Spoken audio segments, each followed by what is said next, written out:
What's your name? Brayden. And where are we? From Ryan's house, Tcg Collector. And what have we got here today?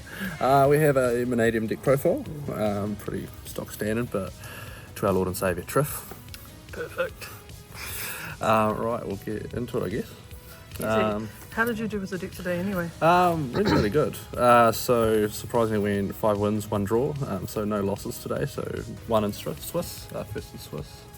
But got knocked out of top 8 in the end there, so that's alright. Still got home with a lovely player mat and a deck box. Yeah, so. Definitely. Sick, show us. Alright, so same with the main. 2 Visas. Used to run 3 of this, but not anymore. You'll kind of see why as we go through it. 3 Ruin is your 1 card starter, so it'd be silly not to play it. Reich gets it to your Ski Claw engine to help extend some more, pretty self-explanatory.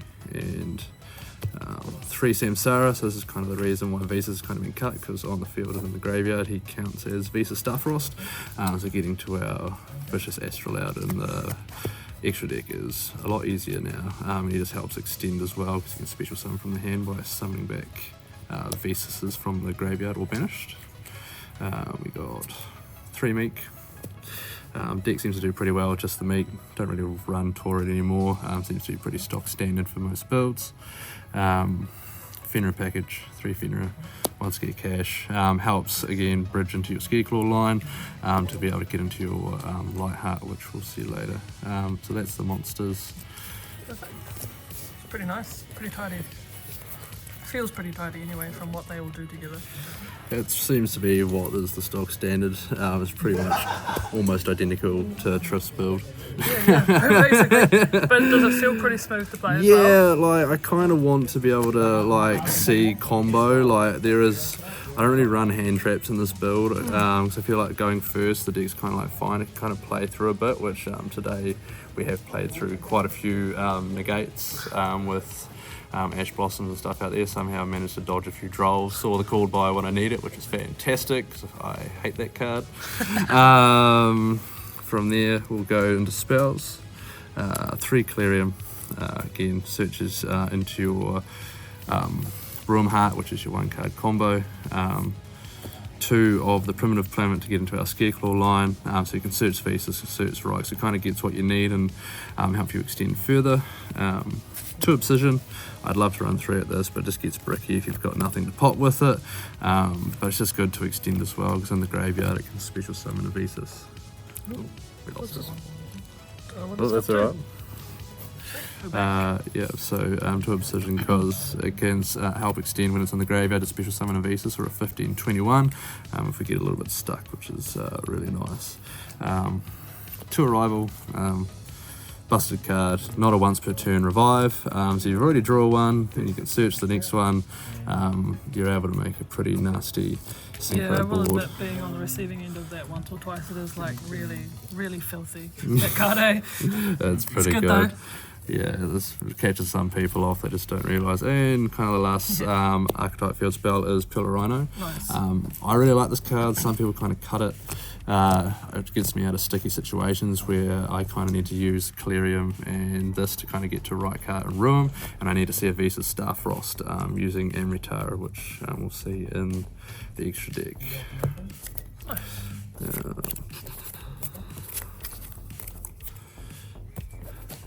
So basically, ran no hand traps in this, basically all board breakers, thing going good first or second, so we went 3 Dropfoots, 3 Imperm, 2 Talons, and that was it for kind of like board breakers for that one. Everyone's running just 2 talents at the moment, eh? I just don't want to risk it with the field spell, because it just kind of affects your Clerium, because you need 15/21s on board to special out the Meek, and it just kind of affects it. Sometimes you've got tuners in the graveyard and then it makes room 1600 or plus, and it just gets really awkward trying to combo from there, so I just didn't want to risk going into that. Yeah, fair. And then our one-offs. Reframing, awesome card, kind of basically says no to Dark Ruler no more, so it's just a counter Omni Negate trap. It's a really good cool buy, because in case we get it and they droll us. Rhoda, because 2 of your starters are warriors and terraforming to see all of our field spells. Yeah, nice. That's the main 40 cards. It's a really refined selection you've got there right at the end, eh? Just wanted to just be nice Yeah. and clean and just be able to just combo off and just use the side when I needed to. Yeah, nice. So we got I'm just awful at saying her name, Tcg. So this basically is what made Mannadium a 1-card combo, because this will extend into your Amritara, which can search any spell or trap which mentions Visas. So it can search you the Omni Trap, it can search you any of your field spells that mentions Visas, it can search a rival, so it's just really good. And our last level 8 is Excel. Actually, yeah, that's all right. This just suddenly Yeah, doesn't just want to wants play a to. game anymore. Sweet. This actually did not come up at all today. Really? Yeah. It's Interesting. come up other times when it's been really awkward, but today didn't see play. That's alright though. Yeah. Level 10s, Dissipator, awesome extender, awesome disruption.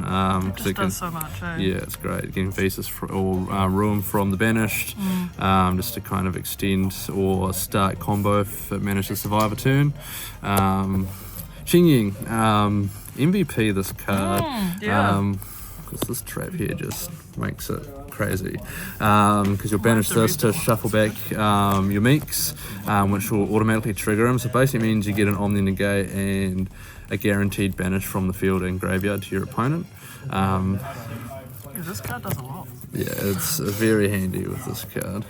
And then another level 10, Baron, pretty self-explanatory. We want to try and get to this by the 5th summon if we can, ASAP. because this deck also hates Nib.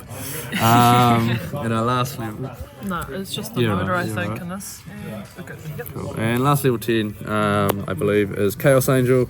This also really helped me today, just with being unaffected by monster effects. A lot of people just didn't have outs to it, so it kind of would just sit there on board and just slowly poke away. It was doing me really well in that last round in the top 8, but sadly, illusions don't care if they're small, so they can't be destroyed by battle. So That's fair. yeah, Yeah, that's very fair. yeah, but that's top 10. Here we go. Crimson Dragon for one of our last synchros, just because he basically makes Dissipator free without having to actually use dragons in order to make him.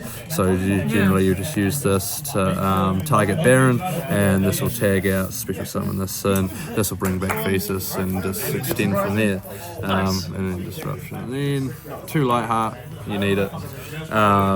It just helps you just in the grind game, especially just to search the field spell and get to right card and things like that, just to try and push through some more. Cross Sheep, good extender again. Just crazy with the Vicious Astrolaud, just to be able to special summon level 4 lower from deck, just kind of grab what you need in order to make some big synchros. Last Link, SP, busted. I think everyone's got it. Yeah, I think I saw it. everyone who's playing right now has Yeah, this card. I saw it a lot today. Saw this played a lot against me today. I used it a lot. The banish effect on summon is just crazy when you use an extra deck monster. Just gets rid of a lot of problem cards that you just can't deal with. Just keeps floating, so it's just really, really annoying to deal with. 2 Vicious. Busted card, just don't even need a fusion spell. You just have to banish a Visa Starfrost and a 15/21, which this deck has a lot of, and we can just get them all to the graveyard after synchroing off. So I think I saw you have that out several times in several games. and actually. sometimes it just punches for game. Yeah, so it just really punches for game because it takes half the attack of whatever it pops as well. So it just becomes a really big beat stick, and it can't be destroyed by battle, so it kind of leaves it in a bit of a pickle if they can't pop it by card effect. And last card, which never came up, was Abyss Dweller. Yeah, nice. I was expecting a little bit more Unchained or Tear. I versed Tear and Unchained once, and I did not make it. So this was kind of the flex spot. This was definitely the card I was kind of like umming and ahhing about if this could be like an Apo or a different rank 4 Right, like just that. to get a So little bit more access. yeah, up I to get today, I that. definitely think it might be worth cutting, but the theory was just for what I thought I might see. Yeah, nice. So that's main and extra side. So we really wanted to play against Droll and Nib. So 3 cross out, 2 Droll, 2 Nib. I think I resolved cross out once today. Didn't see it. You're right. Didn't see it, but I did see called by when I need it for the Droll. So at least, I had more ways to be able to make sure that I could stop that card. So that's that. And then the rest were just kind of, we played the thrust package, 2 of, just to kind of help search what I needed. Really did some work today. Shout out to Ryan and Zach for letting me borrowing these because I currently cannot afford them. Yeah, I think everyone was borrowing today. Yep. Yeah, so appreciate that. Duster, Lightning Storm. Nice. Just kind of like generic back row. Herald of the Abyss, just in case I saw Pearly. There was one here, didn't have to see it, thankfully, because it definitely has been a rough matchup for me. Evenly and Dimensional Barrier. Oh, yeah. And sided twice, never made, Ooh, but yeah. I would have loved to have done Cowboy for game. Yeah, fair. That's absolutely fair. Cool, thanks. No problem.